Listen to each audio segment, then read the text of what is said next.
Moi, j'ai été frappée au début de la crise, donc, et notamment lorsque nos pays commencent à être affectés au mois de janvier-février 2020, par la faible coopération entre les pays.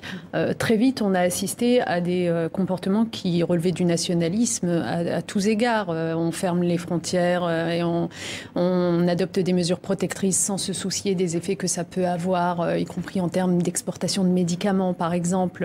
Je rappelle que l'Afrique, dont on s'occupe beaucoup, est exportatrice de médicaments à 80-90%. Donc imaginez quand les pays mettent des barrières à leurs exportations sans prévenir ce que ça provoque. Après, et je pense sous l'effet aussi de la mobilisation organisée par la société civile, dont nous faisons partie les ONG, il y a eu heureusement de meilleures décisions qui ont été prises à partir du printemps 2020, pour faire vite, y compris sur des sujets compliqués, comme l'allègement de la dette des pays les plus pauvres pour leur permettre de faire face... Avec le moratoire à leurs dépenses de santé obligatoires. Mais est-ce que c'est suffisant aujourd'hui? On le voit avec l'arrivée du vaccin. On va peut-être en parler davantage. Oui. On a toujours ce réflexe de se replier sur son propre pays puis de regarder ce qui se passe chez nous sans forcément s'interroger sur est-ce que les pays les plus pauvres, eux aussi, ont accès là, à des doses ou pas. Le président Macron a eu globalement le discours qu'il fallait sur cette solidarité et souvent les actes qu'il fallait. Par exemple, j'évoquais tout à l'heure l'allègement de la dette des pays les plus pauvres. Juste pour en dire un mot pour qu'on comprenne de quoi on parle, vous voyez bien les dépenses de santé que nous impose cette crise du Covid-19 dans des pays riches comme nous. Imaginez ce que ça signifie dans les pays les plus pauvres qui n'ont pas les moyens.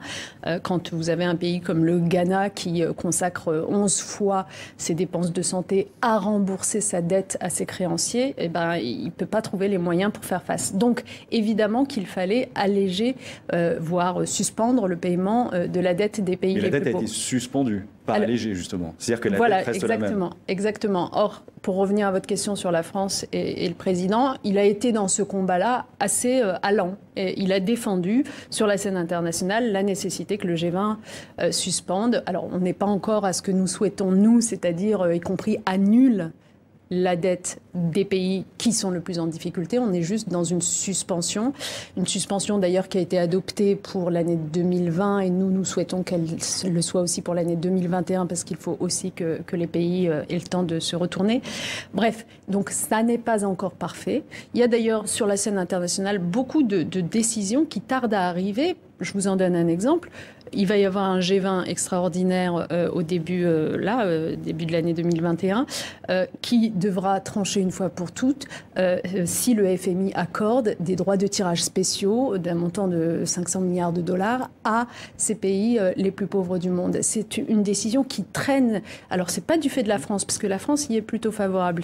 Longtemps, c'était du fait des États-Unis. On espère qu'avec la nouvelle administration Biden, ça changera. Mais oui, en termes de solidarité internationale, chez nous, on a été plutôt porteurs, on s'est plutôt mobilisés.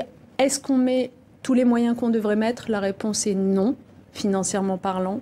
Par exemple, si vous prenez le vaccin et la nécessité de le rendre disponible pour les pays les plus pauvres, il y a aujourd'hui, comme vous savez, un mécanisme international qui permet justement... COVAX, voilà, exactement, COVAX, qui permet de réserver des doses de vaccins pour les pays les plus pauvres. 2 milliards de doses de vaccins pour les pays les plus vulnérables. Et la France n'y a contribué que faiblement pour le moment. Nous regrettons, c'est de l'ordre de 100 millions d'euros, nous regrettons cette faible somme qui devrait être bien plus importante.